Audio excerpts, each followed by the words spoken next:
بسم اللہ الرحمن الرحیم۔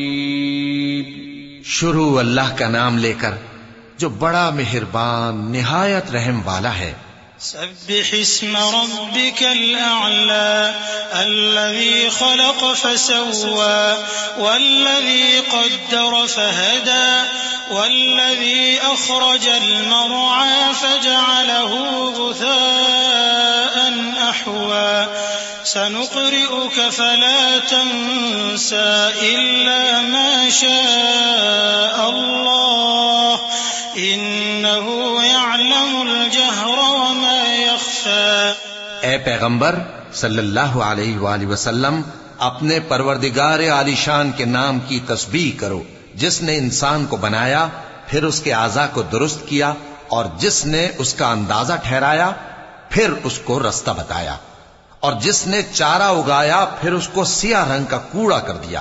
اے نبی صلی اللہ علیہ وآلہ وسلم، ہم تمہیں پڑھا دیں گے، پھر تم فراموش نہ کرو گے، مگر جو اللہ چاہے۔ وہ کھلی بات کو بھی جانتا ہے اور چھپی کو بھی۔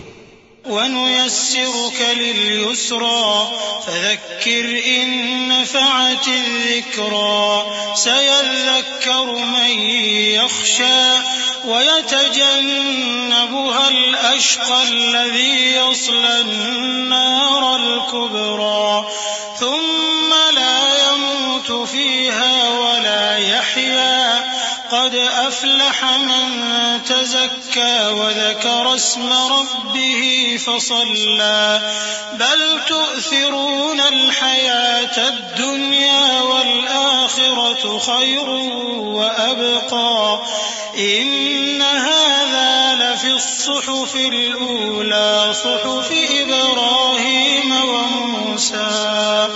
اور ہم تم کو آسان طریقے کی توفیق دیں گے، سو جہاں تک نصیحت کے نافع ہونے کی امید ہو نصیحت کرتے رہو۔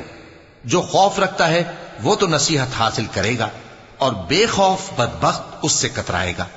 جو بڑی تیز آگ میں داخل ہوگا، پھر وہاں نہ مرے گا اور نہ جیے گا۔ بے شک وہ مراد کو پہنچ گیا جو پاک ہوا، اور اپنے پروردگار کا نام لیتا رہا اور نماز پڑھتا رہا۔